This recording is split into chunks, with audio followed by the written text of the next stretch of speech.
कहानी की शुरुआत होती है एक टकले और मजबूत आदमी ब्रैडली को दिखाते हुए, जो पेशे से एक कार मैकेनिक होता है। रोज की तरह ब्रैडली एक खराब कार लेकर गैरेज पहुंचा, लेकिन वहां पहुंचकर उसने देखा कि गैरेज का मालिक बेसब्री से उसका ही इंतजार कर रहा था, जिस पर वो थोड़ा हैरान हो जाता है। फिर गैरेज का मालिक उसे अपने ऑफिस में बुलाता है। ये सुनकर ब्रैडली समझ जाता है कि उसे नौकरी से निकाला जाने वाला है, और ठीक ऐसा ही होता है। मालिक उससे कहता है कि आजकल गैरेज आर्थिक संकट से गुजर रहा है, इसलिए वो कुछ वर्कर्स को मजबूरन निकाल रहा है। लेकिन ये केवल एक बहाना था, क्योंकि ब्रैडली थोड़ा सख्त किस्म का आदमी होता है, जिसे हटाकर मालिक किसी ऐसे आदमी को काम पर रखना चाहता था जो उसकी चमचागिरी करे। अब क्योंकि ब्रैडली एक सख्त आदमी था, इसलिए वो मालिक से बिना बहस किए लॉकर रूम में जाकर अपना सामान निकालता है और अपनी कार लेकर चुपचाप घर के लिए निकल जाता है। और हाँ दोस्तों, यही से ब्रैडली की जिंदगी का डाउनफॉल शुरू होता है, जो सीधा कहानी के अंत तक उसके साथ चलता है और उसी के साथ खत्म होता है। खैर, ब्रैडली अपनी कार को अपने घर के सामने रोकता है और तभी वो देखता है कि उसकी पत्नी लॉरेन अपनी कार में बैठकर किसी से फोन पर बात कर रही थी। ब्रैडली को उस पर शक होता है, इसलिए वो सच का पता लगाने के लिए कुछ देर तक उसे घूर कर देखता है, और जब उसे यकीन हो जाता है तो वो तुरंत ही लॉरेन के पास जाता है और उसे कार का गेट खोलने को कहता है। उसकी पत्नी कहती है, आज बड़ी जल्दी काम से आ गए। तभी ब्रैडली उसके गले पे किसी के होठों के निशान देख लेता है और लॉरेन से कहता है, अपना फोन दो मुझे। लेकिन लॉरेन उसे फोन देने से मना कर देती है, जिस पर ब्रैडली उससे उसका फोन छीन लेता है और उसका शक सही निकलता है। वो किसी पराये मर्द के साथ फोन पर बात कर रही थी। ब्रैडली गुस्से में लॉरेन को घर के अंदर जाने के लिए कहता है। लॉरेन कहती है, मेरी बात तो सुन लो, मैंने कहा घर के अंदर जाओ। फिर लॉरेन चुपचाप घर के अंदर चली गई। अब वैसे ही उसे कुछ देर पहले काम से निकाल दिया गया था, और अब उसकी पत्नी का चक्कर, जिसे लेकर वो और भी ज्यादा परेशान हो चुका था, इसलिए उसने अपना सारा गुस्सा लॉरेन की कार पे निकालनी शुरू कर दी। कैसे, ये आप खुद ही देख लो।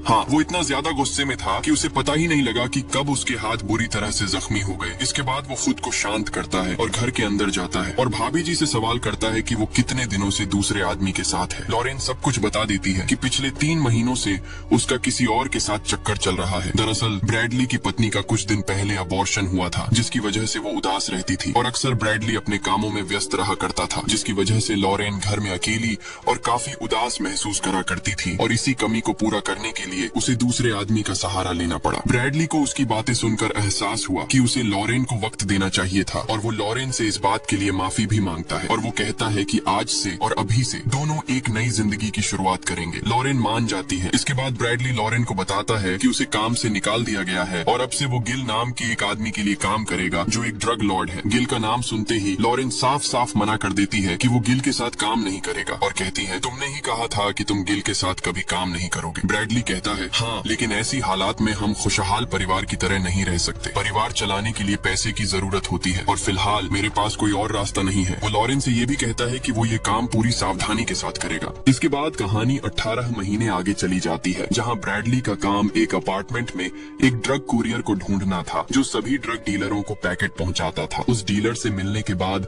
ब्रैडली उसे उसका सामान दे देता है। इसके बाद काम खत्म करके वो अपने घर लौट आता है, और अब ब्रैडली की जिंदगी पूरी तरह बदल चुकी थी, क्योंकि वो इस काम से काफी पैसा कमा रहा था। अब वो एक बड़े घर में रहता है और उसके पास 2-3 लग्जरी कारें भी होती हैं, और कुछ ही दिनों में लॉरेन एक बच्चे को जन्म देने वाली है, जिससे उनकी खुशियां और बढ़ जाएंगी। लेकिन कहते हैं ना दोस्त, गलत काम का अंजाम हमेशा गलत ही होता है। खैर, ब्रैडली लॉरेन को लेकर बेडरूम में आता है, लेकिन जैसे ही दोनों को आपस में बातें करने का मौका मिलता है, तभी ब्रैडली को गिल का फोन आ जाता है, जो उसे फौरन अपने घर बुलाता है। फिर ब्रैडली तुरंत ही अपनी कार लेकर गिल से मिलने निकल जाता है। लॉरेन के चेहरे से साफ पता चलता है कि वो ब्रैडली के काम से बिल्कुल भी खुश नहीं है। इधर थोड़ी ही देर में ब्रैडली अपनी कार लेकर उस जगह पहुंच जाता है, और यहाँ हम मिलते हैं ड्रग माफिया गिल से, जिसके लिए ब्रैडली काम करता है। मिलने के बाद दोनों बिजनेस की बातें करते हैं। गिल बताता है कि उसका एक दोस्त है जिसका नाम एलिएजर है, जिसकी मैक्सिको में बड़ी पहुंच है। उसे उसका एक जरूरी काम करना है। थोड़ी देर बाद एलिएजर भी अपने 2 आदमियों रोमन और पेड्रो के साथ वहाँ पहुँच जाता है। फिर एलिएजर ब्रैडली को बताता है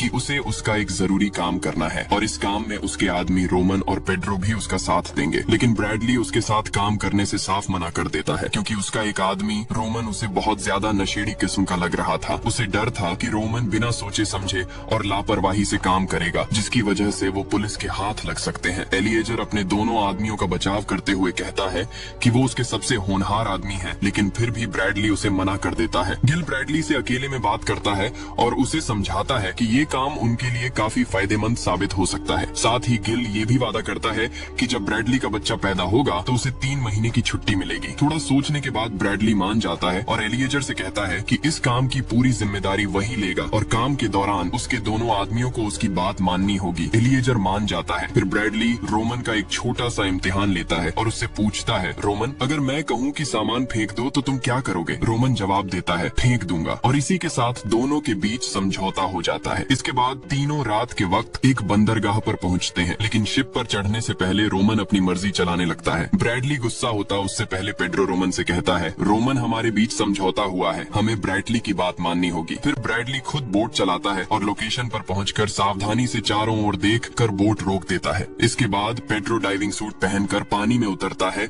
और नीचे से एक बक्सा निकाल कर लाता है। अंदाजा लगाओ उस बक्से में क्या होगा? मैं बताता हूँ। उस बक्से में और कुछ नहीं बल्कि $3 मिलियन की ड्रग्स होती हैं, जिसे वहाँ छिपा कर रखा गया था। फिर वो लोग उसमें से सारा पैकेट निकालकर बक्से को पानी में फेंक देते हैं और बंदरगाह पर लौट आते हैं। लेकिन रास्ते में ब्रैडली अचानक अपना पैकेट पानी में फेंक देता है और दोनों से भी ऐसा करने को कहता है, मगर रोमन और पेड्रो उसकी चेतावनी को नजरअंदाज कर देते हैं और उल्टा ब्रैडली को पीट देते हैं। ब्रैडली अपने गुस्से को काबू में रखता है और उन्हें जाने देता है और खुद बोट की तरफ बढ़ने लगता है। और इधर दोनों जैसे ही थोड़ा आगे आते हैं, अचानक पुलिस उन्हें घेर लेती है और दोनों तरफ से धड़ाधड़ गोलियां चलनी शुरू हो जाती हैं। ब्रैडली पकड़ा नहीं जाना चाहता था, इसलिए वो चुपचाप निकलने का सोचता है, लेकिन तभी उसे पुलिस वालों की आवाज सुनाई देती है जो कि मदद मांग रहे होते हैं। ब्रैडली दिमाग लगाता है कि वो आम आदमी बन के पुलिस की मदद करेगा, जिससे पुलिस को उस पर शक नहीं होगा। फिर ब्रैडली पीछे से जाकर पहले पेड्रो को गोली मार देता है और फिर रोमन को भी, लेकिन अफसोस पुलिस वाले उसे गिरफ्तार कर लेते हैं। इसके बाद उसे पूछताछ के लिए लाया जाता है। वहाँ एक डिटेक्टिव वॉटकिंस उससे ड्रग्स के बारे में पूछता है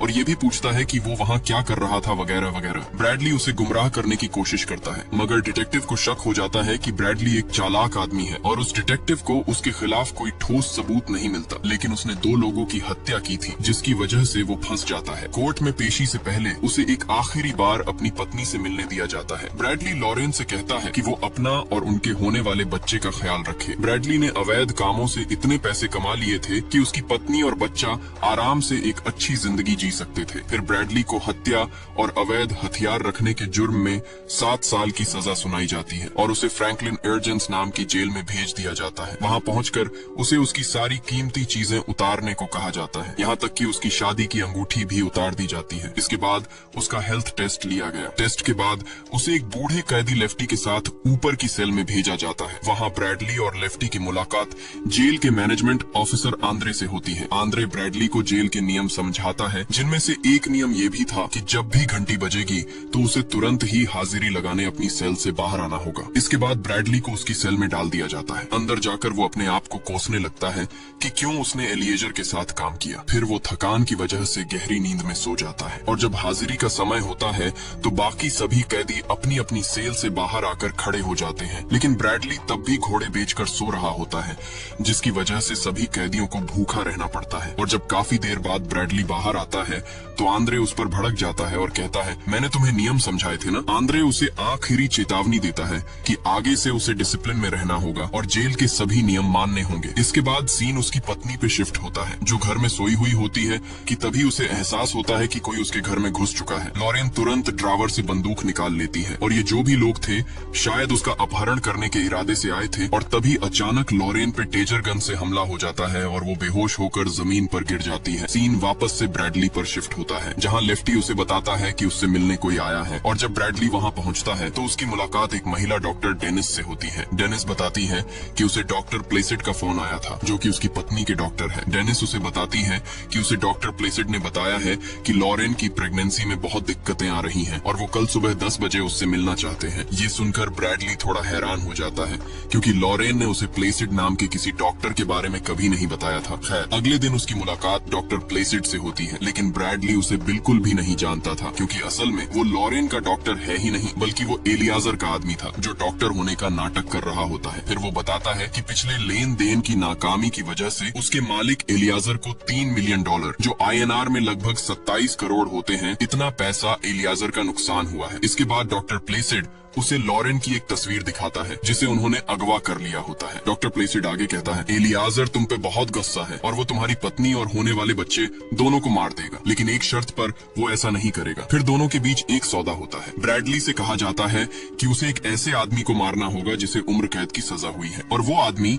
रेडक्लिफ जेल के ब्लॉक 99 में बंद है जिसका नाम क्रिस्टोफर है। डॉक्टर प्लेसिड ब्रैडली से कहता है कि अगर उसने रेडक्लिफ के जेल ब्लॉक 99 में जाकर क्रिस्टोफर नाम के आदमी को मार देता है तो एलियाजर उसे माफ कर देगा और उसकी पत्नी और बच्चे दोनों को भी छोड़ दिया जाएगा। ये सुनकर ब्रैडली पूरी तरह हताश हो जाता है। उसे समझ नहीं आता कि उसे ये करना चाहिए या नहीं। इसके बाद आंद्रे उसे उसकी सेल में वापस ले ही जा रहा होता है कि अचानक ब्रैडली अपने जूते उतारकर आंद्रे पर हमला कर देता है और उसे पीटने लगता है। ब्रैडली ये सब जानबूझकर कर रहा होता है ताकि उसे रेडक्लिफ जेल में ट्रांसफर कर दिया जाए। आंद्रे भी उसके इस बर्ताव से गुस्से में आ जाता है और अपनी बैटन से ब्रैडली को मारने लगता है, और अंत में ब्रैडली आंद्रे को मारकर उसका एक हाथ तोड़ देता है। फिर आंद्रे की चीख सुनकर बाकी गार्ड वहां आ जाते हैं और ब्रैडली को हथकड़ी पहनाकर नीचे की सेल में ले जाते हैं, लेकिन ब्रैडली को तो रेडक्लिफ जेल में पहुंचना था, इसलिए वो फिर से लड़ाई शुरू कर देता है और उन तीनों गार्ड को भी पीटने लगता है। ब्रैडली के इस बर्ताव को देखकर एक गार्ड उसे टैसर गन से बिजली के झटके देने लगता है और यही उसका प्लान काम कर जाता है और उसे एक खतरनाक कैदी मानकर रेडक्लिफ जेल में ट्रांसफर कर दिया जाता है। और जब वो रेडक्लिफ पहुंचता है तो वहाँ उसकी मुलाकात जेल का कमीना वार्डन टैग्स और उसके 4 आदमियों से होता है। टैग्स उसे बताता है, तुमने यहाँ आकर सबसे बड़ी गलती कर दी। रेडक्लिफ जेल बहुत सख्त है और यहाँ की सुरक्षा बहुत कड़ी है और यहाँ तुम्हें नर्क जैसी सुविधाएं मिलेंगी। इसके बाद ब्रैडली को जांच के लिए ले जाया जाता है। जांच पूरी होने के बाद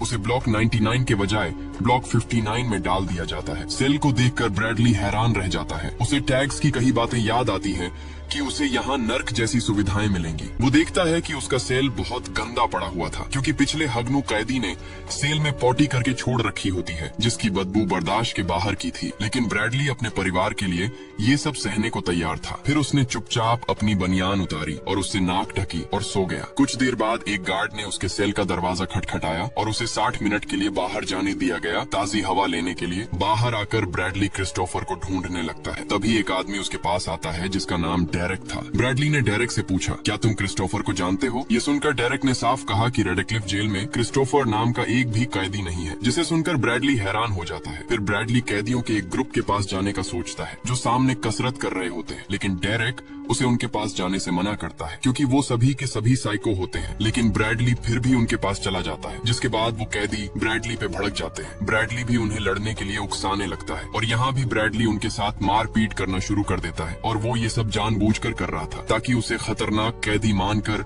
ब्लॉक 99 में डाल दिया जाए, जहां जाकर वो क्रिस्टोफर को खत्म करके अपने परिवार को बचा सके। तभी एक गार्ड उनकी लड़ाई रुकवाने के लिए हवाई फायर करता है। फिर फायरिंग की आवाज सुनते ही गार्ड वहां पहुंच जाते हैं, लेकिन ब्रैडली ने फिर से हंगामा मचाया और उल्टा गार्डों को ही पीट डाला। आखिरकार टैग्स वहां पहुंचता है और गार्ड से ब्रैडली के चेहरे ढकने को कहता है। फिर उसका चेहरा ढककर उसे सीधे ब्लॉक 99 में डाल दिया जाता है, जो कि अंडरग्राउंड सेल होता है, यानी कि काल कोठरी में। फिर ब्रैडली को वहां ले जाकर सबसे पहले उसे पस्त करने के लिए रिमोट कंट्रोल्ड इलेक्ट्रॉनिक शील्ड पहनाकर उसे उसकी सेल में डाल दिया गया, जहां चारों ओर कांच के टुकड़े बिखरे पड़े थे। फिर टैग्स रिमोट के जरिए उसे बिजली के झटके देकर पस्त करता है। सीन एक बार फिर लॉरेन पे शिफ्ट होता है, जहां उसे अगवा कर रखा गया था। उसकी हालत काफी खराब हो चुकी होती है और वहीं पे हम डॉक्टर प्लेसिड को भी देखते हैं जो उसकी तस्वीर ले रहा होता है और उसके साथ एक कोरियन अबॉर्शन स्पेशलिस्ट भी होता है, जिससे हमें साफ साफ पता चलता है कि वो लोग लॉरेन का अबॉर्शन करने वाले हैं। सीन फिर से ब्रैडली पर शिफ्ट होता है, जो अपनी सेल में बिजली के झटके की वजह से पस्त और बेहोश पड़ा होता है, और जब उसे होश आता है तो वो जोर जोर से क्रिस्टोफर का नाम लेकर चिल्लाने लगता है। तभी उसके बगल वाली सेल का कैदी उसे बताता है कि ब्लॉक 99 में क्रिस्टोफर नाम का कोई कैदी मौजूद नहीं है, जिसे सुनकर ब्रैडली हैरान हो जाता है। तभी कुछ गार्ड उसकी आवाज सुनकर वहां आ जाते हैं और उसे सेल से बाहर लाकर उसे बिजली के झटके देने लगते हैं। इसके बाद उनमें से एक गार्ड ब्रैडली से कहता है कि क्रिस्टोफर तुमसे मिलना चाहता है, जिसके बाद उसे क्रिस्टोफर वाली सेल में ले जाया जाता है और यहीं पर कहानी का बड़ा खुलासा होता है, जिसे देखकर ब्रैडली बहुत ज्यादा हैरान हो जाता है। दरअसल वहाँ क्रिस्टोफर नहीं बल्कि एलिएजर और वही साइको कैदी मौजूद थे जिसे ब्रैडली ने कुछ देर पहले पीटा था। असल में क्रिस्टोफर तो एलिएजर की केवल एक चाल थी ताकि ब्रैडली को किसी तरह धोखे से ब्लॉक 99 में लाकर उससे बदला लिया जा सके, क्योंकि एलिएजर को ब्रैडली की वजह से $3 मिलियन का नुकसान हुआ होता होता है और साथ ही ब्रैडली के पकड़े जाने की वजह से वो भी पकड़ा गया होता है। ऊपर से ब्रैडली ने पेड्रो को भी मार डाला जो उसकी बहन का पति था, इसलिए अब वो ब्रैडली से बदला लेना चाहता है। उसने उन गार्ड को भी पैसे देकर अपनी तरफ कर लिया होता है। इसके बाद लगातार ब्रैडली को बिजली के झटके देकर पस्त किया जाता है। फिर एलिएजर उसे उसकी पत्नी की तस्वीर दिखाता है जो डॉक्टर प्लेसिड ने भेजी होती है। एलिएजर उससे कहता है कि अब ना तो वो बचेगा और ना ही उसका परिवार। इसके बाद उसे बुरी तरह पीटकर वापस उसकी सेल में घसीट कर डाल दिया जाता है और उस इलेक्ट्रॉनिक शील्ड का रिमोट एलिएजर के पास ही होता है जो ब्रैडली को लगातार बिजली के झटके दे देकर तड़पा रहा होता है। ब्रैडली पूरी तरह से पस्त और हताश हो चुका होता है क्योंकि अपने परिवार को बचाने की उसकी सारी कोशिश अब बेकार हो चुकी थी। इसके बाद वो अपने बगल वाली सेल के कैदी से बातचीत करता है और उसी दौरान एक तरकीब लगाता है और अपने जूते की सोल निकालकर शील्ड के सेंसर पर लगा देता है जिससे उसे झटके लगना बंद हो जाते हैं। थोड़ी देर बाद गार्ड फिर से आते हैं और उसे कॉरिडोर में ले जाते हैं ये देखने के लिए कि वो सही है या नहीं। और जब वो गार्ड उसे सेल में वापस जाने को कहते हैं तो ब्रैडली बहाना बनाकर कहता है कि थोड़ी देर मुझे ताजी हवा लेने दो। गार्ड बात न मानने पर फिर से उसे झटके देने लगते हैं लेकिन उन्हें पता ही नहीं होता कि शील्ड काम करना बंद कर चुकी है। लेकिन ब्रैडली उनके सामने झटके लगने का नाटक करता है और मौका देखकर अचानक दोनों गार्डों पर हमला बोल देता है। यहाँ तक कि एक गार्ड को मार भी देता है जिसे देखकर दूसरे गार्ड डर जाता है कि साला ये तो यमराज है। फिर ब्रैडली उस गार्ड से चाबी छीनकर उसे अपने सेल में बंद कर देता है। इसके बाद ब्रैडली सीधे उस सेल की तरफ बढ़ता है जहाँ एलिएजर होता है। वहाँ पहुंचकर सबसे पहले उसका सामना उन साइको कैदियों से होता है जिन्हें एक एक करके ब्रैडली बुरी तरह से मारने लगता है। किसी के अपने पैरों से चेहरे को कुचल देता है तो किसी का आंख फोड़कर उसे मार डालता है और तीसरे और आखिरी कैदी को तो वो कुत्तों की तरह पीट पीट कर अधमरा कर देता है और अंत में उसके चेहरे पर इतना जोरदार लात मारता है कि उसकी चेहरे की हड्डी टूट जाती है। अब जरा सोचो एलिएजर जिसकी वजह से वो अपनी पत्नी और होने वाले बच्चे से हमेशा के लिए दूर हो गया, वो उसके साथ क्या करने वाला है। सबसे पहले तो वो उसे एक जोरदार मुक्का मारकर जमीन पर गिराता है, फिर उसका फोन छीन लेता है और उसे धमकाते हुए कहता है कि वो अपने आदमियों को फोन करे और लॉरेन का अबॉर्शन रुकवाए। लेकिन एलिएजर जिद्दी होता है और ब्रैडली की बात मानने से इनकार कर देता है। फिर ब्रैडली उसकी दाहिनी टांग तोड़ देता है और आखिरकार एलिएजर मान जाता है और लॉरेन का अबॉर्शन रुकवा देता है। साथ ही ब्रैडली लॉरेन को सही सलामत गिल के पास ले जाने को कहता है। इसके बाद ब्रैडली एलिएजर को घसीटकर अपनी सेल में लाता है और गार्डों के साथ सेल में डाल देता है। लेकिन जैसे ही वो सेल का दरवाजा बंद करने वाला होता है कि तभी टैग्स और उसके आदमी वहाँ पहुँच जाते हैं। टैग्स अपने दोनों आदमियों के बारे में पूछता है। ब्रैडली जवाब देता है कि उसका एक आदमी मर चुका है लेकिन एक अब भी जिंदा है और अगर उसने दरवाजा खोला तो वो उसे भी मार देगा। दरअसल ब्रैडली गिल के फोन का इंतजार कर रहा होता है ताकि उसे ये पता चल सके कि उसकी पत्नी अब सुरक्षित है। दूसरी तरफ एलिएजर के कहने पर डॉक्टर प्लेसिड और वही कोरियन डॉक्टर ब्रैडली की पत्नी को गिल के पास ले जाते हैं और उसे सही सलामत गिल के पास छोड़ देते हैं। डॉक्टर प्लेसिड ने गिल पर बंदूक भी तान रखी होती है ताकि वो कोई चालाकी न करे। लेकिन जैसे ही दोनों थोड़ी दूर जाते हैं गिल अचानक स्नाइपर निकालता है और डॉक्टर प्लेसिड के सिर में गोली मारकर उसे मार देता है। फिर लॉरेन उससे स्नाइपर लेकर उस कोरियन डॉक्टर को मार देती है जो उसका अबॉर्शन करने आया था। इधर ब्रैडली को गिल का फोन आता है जो उसे बताता है कि लॉरेन अब सुरक्षित है और अब से वो उसकी देखभाल करेगा। फिर गिल लॉरेन को फोन देता है जिसके बाद ब्रैडली अपने होने वाले बच्चे के लिए आखिरी शब्द कहता है कि बड़े होकर एक अच्छा इंसान बनना, स्वस्थ रहना, समझदार रहना और एक अच्छी जिंदगी जीना। ब्रैडली बहुत उदास होता है क्योंकि वो जानता है कि अब वो अपने बच्चे को कभी नहीं देख पाएगा। बाहर गुस्से में खड़ा टैग्स उससे पूछता है कि अब खत्म हुआ तुम्हारा रोना धोना, जिस पर ब्रैडली कहता है कि बस मुझे 1 मिनट और दो। फिर वो वापस अपनी सेल में जाता है और एलिएजर को बेरहमी से मारना शुरू कर देता है। वो उसे तब तक मारता है जब तक उसका सिर धड़ से अलग नहीं हो जाता। आखिरकार टैग्स का सब्र टूट जाता है और वो अंदर आकर ब्रैडली के सिर में गोली मार देता है और वहीं ब्रैडली की मौत हो जाती है। और इसी के साथ आज की हमारी कहानी यही खत्म होती है, जिससे हम सीखते हैं कि ब्रैडली की तरह हमारी जिंदगी में भी कभी कभी मुसीबतें टूट पड़ती हैं, लेकिन इसका ये मतलब नहीं कि हम गलत रास्ता चुन लें। मेरी ये बात याद रखना, दोस्त की गलत काम का नतीजा हमेशा गलत ही होता है, जैसा कि ब्रैडली के साथ हुआ। खैर, ज्यादा ज्ञानी बाबा बन रहा हूँ, तो चलो मिलते हैं अगली कहानी के साथ। Bye bye.